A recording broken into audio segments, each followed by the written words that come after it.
Hello વિદ્યાર્થી મિત્રો, પર્યાવરણમાં પાઠ 15 ઠંડુ કે ગરમ,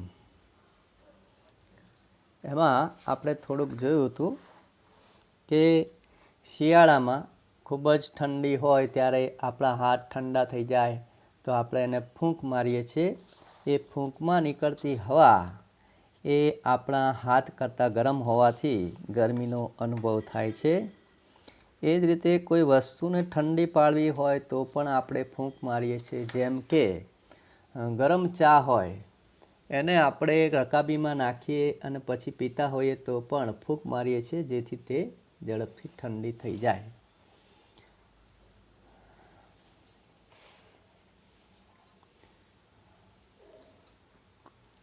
બાલિશે જોયું કે કઠિયારો ગરમ બટાટાને ઠંડા કરવા તેના પર ફૂંક મારતો હતો. જો તેણે બટાટાને ઠંડા કર્યા વગર ખાઈ લીધા હોત તો શું થયું હોત?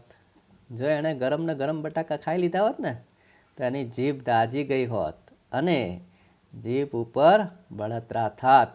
આને લીધે તેણે ચાવેલા બટાટા મોંમાંથી થૂંકી દેવા પડત. તમે પણ ઘણીવાર ગરમ ગરમ કોઈ વસ્તુ, કહ્યું કે ભજીયું છે, મોઢામાં મૂકી દીધું પણ બહુ ગરમ હોય તો જીભ દાઝી જાય, બળતરા થાય, તરત તમે કાઢી નાખો છો ભજીયાને. તો આ રીતે ગરમ ગરમ બટાટું જો એણે ખાધું હોત તો એની જીભ દાઝી જાત અને બળતરા થવાને કારણે એ બટાટું થૂકી દેત. તમે ક્યારેય કંઈક ગરમ ખાતા અથવા પીતા તમારી જીભે દાઝ્યા છો? જ્યારે કોઈ ખોરાક ખૂબ ગરમ હોય ત્યારે તેને કેવી રીતે ઠંડો કરો છો? તો હા, તમે આનું ઉદાહરણ તમારી જાતે આપી શકો કે ભાઈ અઠવાડિયે પહેલાં હું મારી મમ્મીએ દાળ ભાત બનાવ્યા હતા, તે સમયે જમતા ગરમ ગરમ દાળ પીધી હતી ત્યારે હું જીભે દાઝી ગયો હતો. ગરમ દાળ હોય આપણને ખ્યાલ ના હોય અને આપણે ચમચીથી એ દાળ પીવા જઈએ, ગરમ ખૂબ હોય તો દાઝી જવાય. તો આવું ઉદાહરણ આપી શકીએ. કોઈ ખોરાક ખૂબ ગરમ હોય ત્યારે હું તેને મોં વડે ફૂંક મારી અથવા તેને થોડો સમય રહેવા દઈ કે પંખા નીચે રાખીને ઠંડો કરું છું. એટલે કોઈ ખોરાક ગરમ હોય એને ઠંડો કરવો હોય તો એની અલગ અલગ રીત છે. કાં તો તમે એને ફૂંક મારીને ઠંડો કરો, કાં તો એને થોડી વાર પડી રહેવા દો તો એ આપમેળે ઠંડો થશે, અથવા પંખા નીચે મૂકીને પણ ઠંડો કરી શકાય. જો તમારે આ 3 ગરમ વસ્તુઓ ઠંડી કરવી હોય, દાળ, રોટલી, ભાત, તો તમે શું કરશો? તો દાળ ગરમ છે વાટકીમાં, એને ઠંડી કરવી હોય તો પહેલી રીત એ છે કે એ દાળને પહોળા વાસણમાં નાખી દો, થાળીમાં, તો એ ઝડપથી ઠંડી પડી જશે. અથવા એક વાટકીમાંથી બીજી વાટકીમાં, ફરીથી બીજીમાંથી પહેલીમાં એ દાળને રેડ્યા કરો. વારંવાર આવું કરશો તો પણ એ દાળ ઠંડી થઈ જશે. રોટલી, ગરમ રોટલી છે, એને ઠંડી પાડવી હોય તો એના 4 ટુકડા કરી દેવાના અને એ ટુકડાને ફૂંક મારીને રોટલી ઠંડી કરી શકાય. ટુકડા કરી ફૂંક મારી રોટલી ઠંડી કરી શકાય. ભાત છે ગરમ ગરમ, એને ઠંડા કરવા માટે એને ડીશમાં એટલે કે થાળીમાં ફેલાવી દો તો એ ભાત ઠંડો પડી જશે. તમે જો કપ રકાબીમાં ચા આપવામાં આવે, કપમાં હોય, બહુ ગરમ હોય, પણ તેને ઠંડી પાડવા આપણે શું કરીએ છીએ? તો રકાબીમાં નાખી દઈએ છીએ. રકાબીમાં નાખો એટલે એનું ક્ષેત્રફળ વધી જાય, એટલે એ ઝડપથી ગરમી ગુમાવશે, એટલે ઝડપથી ઠંડી પડશે. તો આ રીતે દાળ અને ભાતને પણ તમે ગરમ દાળ હોય અને થાળીમાં નાખીને ઠંડી કરી શકો. એ રીતે ભાતને પણ થાળીમાં નાખી ફેલાવી દો તો પણ એ ઠંડો થઈ જશે. મિની તેની ચા ફૂંક મારી ઠંડી કરવા પ્રયાસ કરતી હતી. તમારા મતે શું વધુ ગરમ હશે? મિનીની ચા કે મોંમાંથી ફૂંકે છે એ હવા? બેમાંથી કયું વધારે ગરમ, ચા કે મોંમાંથી ફૂંકેલી હવા? તો વધારે ગરમ ચા હશે. ચા છે વધારે ગરમ હશે. સોનુને ખૂબ જ ઠંડી લાગતી હતી. તે તેના હાથ પર ફૂંકો જ માર્યા કરે છે. હવે વિચારો અને લખો. તો શું વધારે ઠંડુ છે, સોનુના હાથ કે તેનો શ્વાસ? સોનુના હાથ વધારે ઠંડા છે.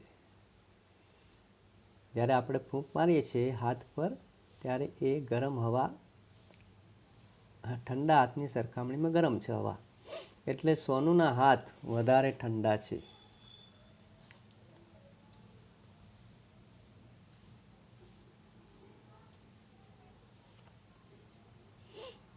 તમે તમારા મોંમાંથી બીજા કયા કામ માટે ફૂંક મારો છો? તમે તમારા મોંથી બીજા કયા કામ માટે ફૂંક મારો છો? તો આવું કહી શકીએ કે હું ગરમ વસ્તુને ઠંડી કરવા, સીટી વગાડવા, કપડાં અથવા અન્ય કોઈ વસ્તુ પર ધૂળ ઉડાડવા, ચશ્માના કાચને સાફ કરવા, કાગળની ફરકડી ફેરવવા, ફુગ્ગો ફૂલાવવા અને લાકડાને સળગાવવા ભૂંગળી વડે ફૂંક મારું છું. તો આટલા ઉદાહરણ આપણે આપી શકીએ કે તમે ક્યાં ક્યાં ફૂંકે. તમારા અનુભવથી પણ તમે લખી શકો. બરાબર. ગરમ વસ્તુને ઠંડી પાડવા, કપડાં અથવા અન્ય કોઈ વસ્તુ પર ધૂળ હોય અને દૂર કરવા, ચશ્માના કાચ સાફ કરવા, કાગળની ફરકડી ફેરવવા અને ફુગ્ગો ફૂલાવવા માટે હું હવા ફૂંકું છું. નીચે આપેલી વસ્તુઓની સિસોટી બનાવો.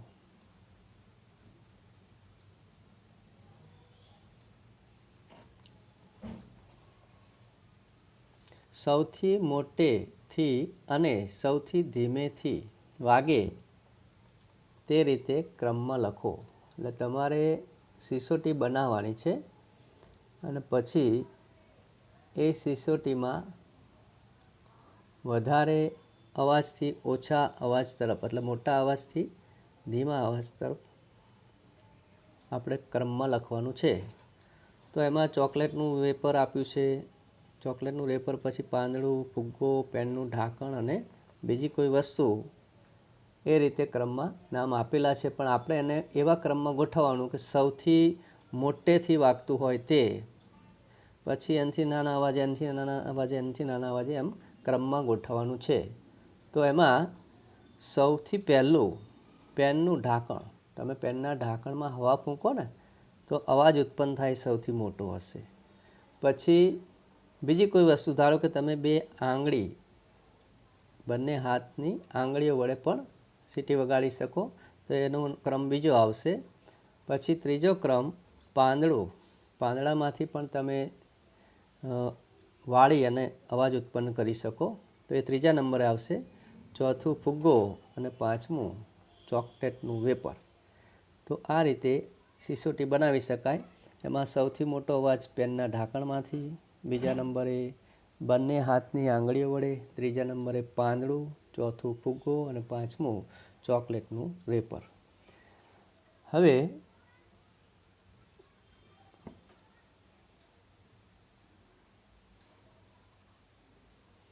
આગળ વધીએ. તમે માણસોને જુદા જુદા સંગીતના સાધનો જેવા કે વાંસળી, ઢોલક, મોરલી, ગિટાર, સિતાર, મૃદંગ વગેરે વગાડતા જોયા છે. શું તમે તમારી આંખો બંધ કરી તેમનો અવાજ ઓળખી શકો છો?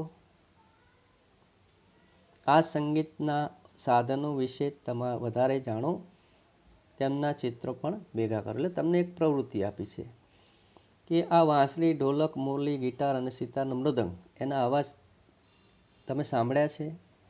આંખ બંધ કરીને તેનો અવાજ તમે ઓળખી શકશો? તો એ પ્રવૃત્તિ દ્વારા ખ્યાલ આવે. અને સંગીતના આ જે સાધનો છે એના તમારે ચિત્રો ભેગા કરી અને ચોંટાડવાના છે. તો જે વાંસળી છે એ વાંસમાંથી બનેલી હોય છે. એ પોલો નળાકાર છે, પોલી નળી જેવું હોય. એમાં 6 કાણા હોય. એક બાજુથી તમે ફૂંકો હવા તો એ વાગે છે. એટલે વાંસળી છે નળાકાર આકારનું વાંસમાંથી બનાવેલી ભૂંગળી જેવું સાધન, જેમાં 6 કાણા હોય અને એક બાજુથી હવા ફૂંકતા તેમાંથી અવાજ ઉત્પન્ન થાય છે. ઢોલક છે નળાકાર આકારનું હોય લાકડાનું, અને એની બંને બાજુ ચામડાનો પડદો હોય છે. એટલે ચામડાના પડદા ઉપર હાથ અથવા તો લાકડાની સળી વડે પ્રહાર કરવાથી તે અવાજ ઉત્પન્ન કરે છે. મોરલી એ સૂકી દૂધી અથવા વાંસ અથવા લોખંડની પાઇપમાંથી બનાવવામાં આવે છે. એમાં પણ હવા ફૂંકી અને એ વાદ્ય સંગીતનું સાધન વગાડવામાં આવે છે. મોટા ભાગે કોણ ઉપયોગ કરે છે આ મોરલીનો ખબર છે? હા, મદારી લોકો. મદારી છે એ આ મોરલીનો ઉપયોગ કરે છે. મૃદંગ છે પણ નળાકાર આકારનું ઢોલક જેવું જ સાધન છે, પરંતુ ઢોલક કરતાં સાંકડું હોય અને આના એક છેડે પહોળું અને બીજા છેડે સાંકડો ચામડાનો પડદો હોય છે. એને પણ હાથ વડે અફાળી અને વગાડી શકાય છે. એ રીતે ગિટાર છે, એમાં પ્લાયવુડનું બનેલું સાધન હોય, તંગ તાર બાંધેલો હોય અને તારની ધ્રુજારીથી અવાજ ઉત્પન્ન કરી શકાય છે. તો આ રીતે પેજ નંબર 142 અને 43 પરના પ્રશ્નો તમારે લખવાના અને એના જવાબ પણ લખવાના રહેશે. પેજ નંબર 143, 44 પરના પ્રશ્નોના જવાબ.